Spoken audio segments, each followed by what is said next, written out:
And welcome to another episode of Experts Speak. I'm Michael DeLon. Today I am talking with Emily Schneider. Emily, thank you so much for being my guest today. Oh, thank you so much, Michael. I'm so excited to be here and to chat Now, about what I do. about what you do, which is really cool because my audience is going to really love it because we're going to tell them and teach them how to become the master at the art of visual storytelling so that you can stop having boring presentations, webinars, things of that nature. Emily's got this magic wand that she's going to share with us today about how to just add some fun and flair so that people actually engage and listen to what you say. So, Emily, let's dive into the deep end here and begin by asking, how in the world did you get doing what you're doing today? Yeah, great question. So it started when I was 16, so just like 2 years ago. There you go. Um, I designed my Sweet 16 invitation. It was, questionable font choices, colors, usage, size, all the things that could be when I look back are really, really question where I was at, but I was 16. But what I did and what I remember was creating something from nothing, doing something that meant something and connecting people together, because what it did, right, it invited them into a party. But what I really remember the most, I'm going to be honest, is the way that people responded when I shared it with them, especially my family members and those I loved. And that feeling was something that I tapped into now that I'm older.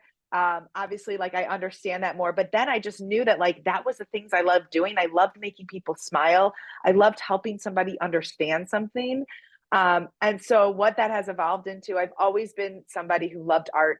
I've always seen the world differently. Again, didn't know this when I was younger, but I see things, I break it down. I'm naturally a person who takes complex information and has to simplify it, because if it doesn't make sense for me, if I can't explain it myself, how can I help somebody else? How can I connect to somebody else? Being curious, being a creative thinker. I studied fine arts. I went into the marketing agency world.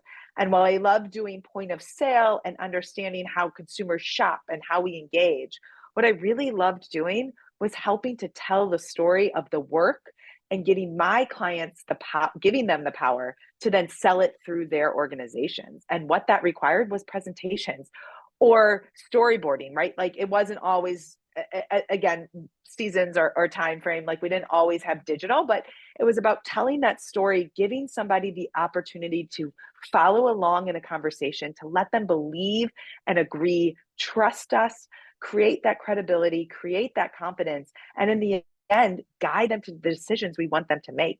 So I just kept tapping into, like, when I was 16, the things that made me happy.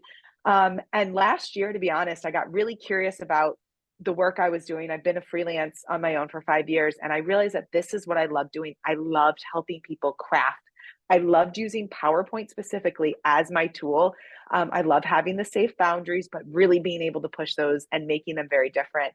And as I got more curious about it, I found that there's an opportunity out there, and now I get to help people outside of just the marketing world, right? In all industries, this crosses so many things, like you said, webinars, conversations. This could just be how we talk about something that's really important to us. I use it with my kids and how they communicate with their teachers, and sometimes, right, telling their stories or thanking their teacher. But what it comes down to is actually creating authentic connections and allowing people to listen and talk with each other and not just at each other. And I love helping other people shine bright and doing their thing. And that's what this platform gives me. I love it. I love it. And I love how you just wove all of that together, because I was sitting here thinking of like all of the HR meetings I used to have to attend in corporate America, right? And how absolutely boring they were, that you could just like infuse that with something that would actually engage me, and let's have a conversation, because there's a lot of good information that needs to be shared, but it's just boring. So Yeah, let's talk about obviously in the marketing realm, a lot of us do webinars or presentations, live presentations. We're using PowerPoint most of the time because it's kind of the default, and I think most of us just scratch the surface. It's a sure. palette, and I put a picture and I put some words, and there you go. And I think what you would tell us is, oh, no, there's so many more colors to that palette. There's so many things that you can do, but those are still not what you're talking about. You're talking about the storyline. I love the storyboard aspect of it. Talk about how you help business owners in understanding their story that they're trying to communicate, whether that's in marketing or HR, whatever, and Yeah. then bringing that to life. Yeah, totally. And that's great. Right. It doesn't just apply to marketing. It doesn't just apply to webinars. It applies to internal communications. It applies to updating on a project status, quarterly reports, right? There's so many mediums that we use, PowerPoint, whether it's digital again or in-person meetings, as a tool to support what we're saying. What I do with my clients, and I don't write stories, I am the visual storyteller. I come in and I'll help refine. But what I help my clients understand and really hone in on is who they're talking to, what they're talking about, and really what their desired action or reaction that they want that to be at the end of at the end of this presentation, when they're done telling their story, when they're done giving their update. Because when we know where we're going with the end in mind, then that allows the story to flow really naturally. It also allows the audience to know why they're there. Nobody wants to set up, to your point, in a boring meeting, you lose track. Our minds naturally wander. I mean, there's this amazing stat that 65% of information is retained when it's visually designed, then 10 to 20% when it's just copied, because we automatically create these stories. And Yeah. so when you're in a presentation and you have intention and you take the time to understand who you're talking to, what this room is about, what these people need to hear, you can set up your story with that intention. And so I always lead with the end. Yeah. I always encourage them to tell why they're here, what the desired action is. So you give somebody grounding, then you go through the natural story sequence, beginning, middle, and end, right? You set the scene. Then in the middle, you kind of create that tension point, the desired, you give those updates, you give all that key data. But again, when it's well designed, we can go into that in the next step. It really helps to bring them along. And then at the end, you're there and they're still there with you and they're able to make that decision or ask the right questions. They don't get caught up in the details or the minutia or the things that might be missing because they weren't focused. And so when you can go ahead and lead with your audience in mind as a presenter, as a speaker, as a leader, you automatically guide that conversation. I love to use the term that I help my clients become the conversation conductors. Just like in an orchestra, the conductor stands up there, right? He says which instruments to play, how loud, how soft, what the beats are, right? Everybody works together to create this beautiful harmony. And when you can lead that conversation, in the end, you create this beautiful symphony. So that is how I set things up with my clients. Where I come in, right, is in that visual design stage. So once they know their audience, right, they understand where they're delivering it, and they've refined or they've set up their story. It doesn't have to be final. I come in and I really help understand the intention behind the overall story and each individual slide. All of them have power. My biggest takeaways or my biggest pushes are less is more and consistency and simplicity. So when you can really focus somebody on a single thought, ideally 1 to 2 things per slide, I'm saying 30 words at the most per slide, it allows people to listen to what you're saying. Again, those slides become the background noise to what you're saying so that they follow along. When you come in the middle with your detailed points or you're sharing those data updates or the project overview, sometimes you don't need to know every single point. Again, you don't need to know every date. I need to know the key dates, or I just need to see that bar graph go up and know what those key numbers are. Because as an audience, I'm going to remember that. And that's when I'm going to start to churn. And that story is going to be what you, as the leader, you want them to be following. And so it really comes down to leading them with a really streamlined story, but letting the visuals guide you and be the heroes. Like you said, color is huge. Using the same color when you're talking about a same topic. How simple is that? Right? But we forget or we get overwhelmed because we don't give ourselves the space and the time to really plan ahead. One of my best examples or best ways to describe this is I have a 5-year-old daughter. She can't read, but she loves reading books because stories have power. Visuals have a power to create emotions, to connect us, and to guide us along so that we can understand what's happening. And when we can do that in a business sense, you're going to win and you're going to lead your audience to have the right to the right outcome, to impact your business and to move it forward in the way you desire. Yeah, absolutely. My daughter and I watched last night the Jungle Cruise, the movie Jungle, Yes, so and good. it is so good. But it's funny because you said most of what we remember are the visuals of the storyline, right? They could have written that and had totally different visuals, but I can tell you that whole movie because of the visuals. They drew me in, and they had this little jewel thing that they started with, and then it was in the middle, now it's in the end, and it was consistent, right? And I think in presentations, I'm rereading Stephen Covey's 7 Habits again for about the 40th time. And he talks about this time management matrix thing, and he could have just written it, but he put this box that has now become iconic, right? Urgent, not urgent, important. We all know that box. And so he just he made an element, a visual element that cemented that into our minds. And that's really, it sounds like what you help business owners do in any realm is, here's my storyline, but I need to be able to cement it with some visuals, maybe some colors and things of that nature. Am I getting it? Totally right. I think presentations are like this. They're this interim between like an ad campaign and a video, right? Because when you think about like ad campaigns, it's a picture. Okay, but I don't necessarily have this emotion. And videos allow you to have more dimension. So a presentation is creating that in a in-person experience without, you don't need a soundtrack. You are the soundtrack. And you create that story and you guide them along. You're exactly right. Okay. Yeah. So it's good. And the thing that you bring to the table is the fact that most of us aren't really skilled at what you do. Right? We know what we want to say. We might have the Yeah. words, but the words only communicate just what, I don't know, 5, 6, 7, 8, 10% of what we're trying to communicate. It's the body language, it's the images. It's what am I leaving your presentation with? What am I going to remember? I'm going to Yeah. forget most of what you said, but if I remember that box or that square red thingamajig or whatever it is, now we've communicated, right? Yeah. That's kind of what you We've help. connected. Yes, for sure. And I think it also goes back to there's so much power when you feel more confident in your presentation too. So when you can lead that and you can make the impact and you can guide them on what you want to remember, you as a presenter, you as that leader are more confident and people trust you and they're listening to you and they're more engaged. When you're not sure, when you're not confident, it shows whether that's an intuition. And so I think there's so much power in just creating that connection and that confidence to help somebody really understand. And again, all we want to do is our best job. And so if I can help somebody else shine bright, that's exactly what that does. And yes, I think like I said, I see the world.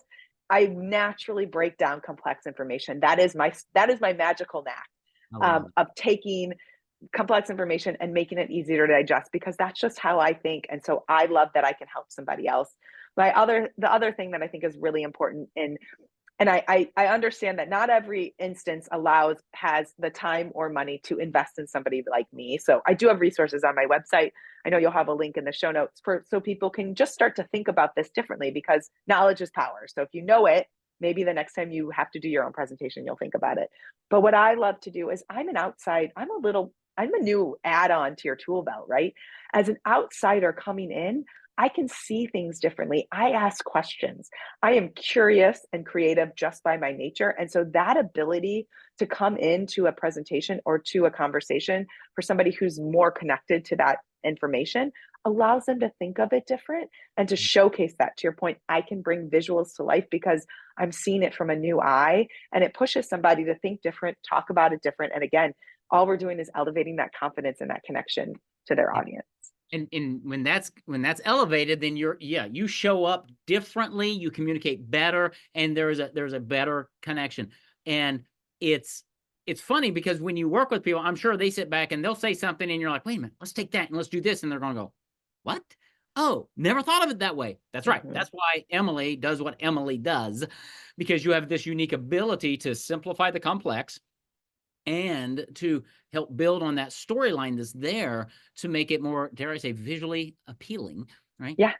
And that's 1,000 different things, right? It's not, oh, she's going to add color to my thing. Well, maybe not. She's going to add who knows what she's going to do. And that's the beauty of working with Emily is sharing with her your story and say, this is what I've got. This is what I want to communicate. And then letting her do her magic and go, okay, how about this?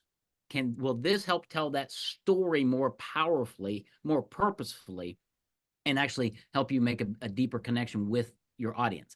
And then then so if somebody has a PowerPoint or a webinar or whatever they have, and you're talking with them, do they end up like giving you all the slides and then you kind of morph the magic? And so when they get back their 40-page webinar thing, that it looks different. I mean, what does it kind of look like? How do you work with them? Yeah, that's totally.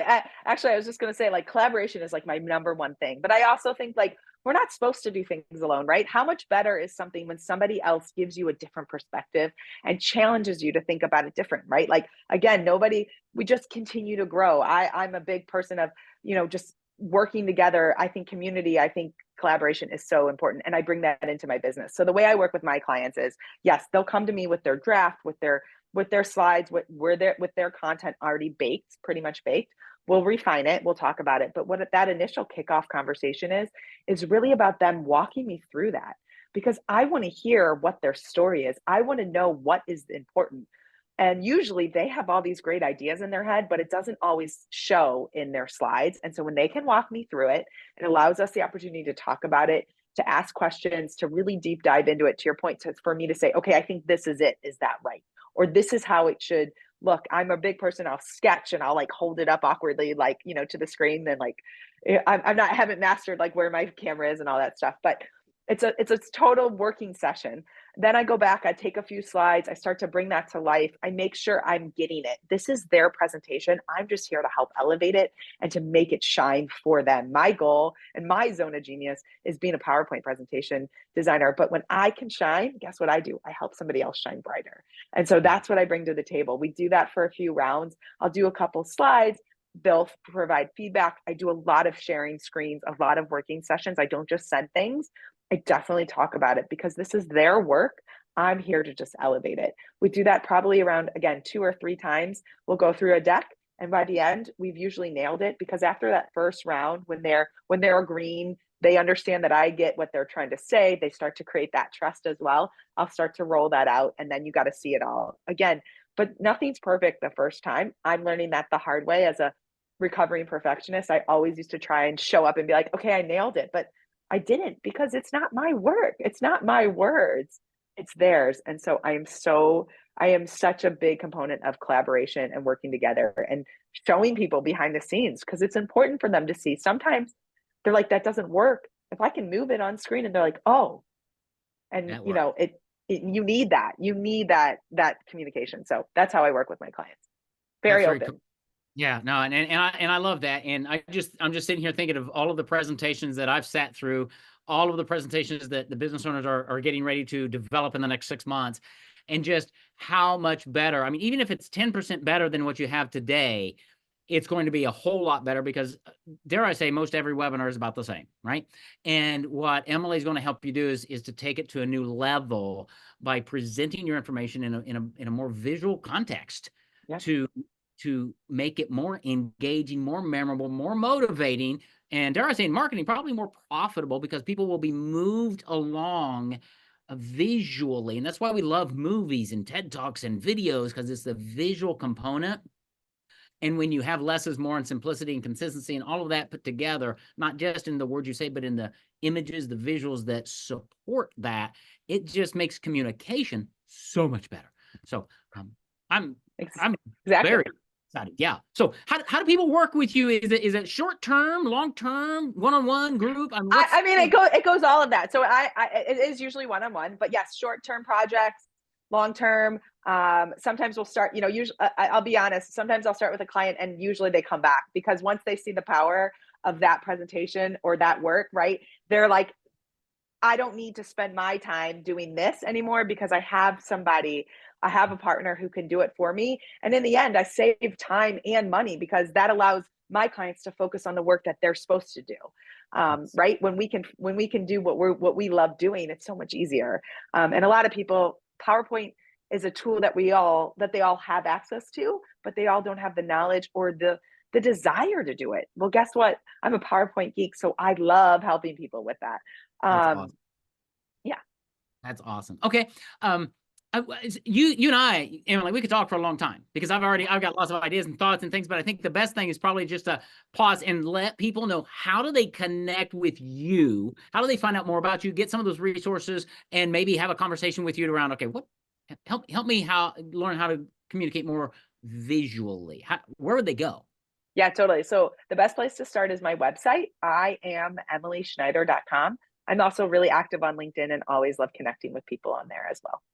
Excellent. Okay, I'm going to grab those. I'm going to have those in the show notes. So make sure if you're listening to this, and if you do presentations of any nature for marketing, for business growth, for communication, for teenagers, for your teammates, you need to re-listen to this, share this with your team, and then go to her website, check it out, and have that conversation and see what she's talking about, how she can take your story, your communication, and bring it to a new level through visual storytelling using a tool that you've got in your tool belt. You're just not using it very well at all, because I don't either. I mean, PowerPoint is like slides. That's all it does with some things. Oh no, it's this really cool powerhouse, but it's not just slides and transitions and colors. It's a actual story that develops that helps your message get more communicated. So Emily, thank you.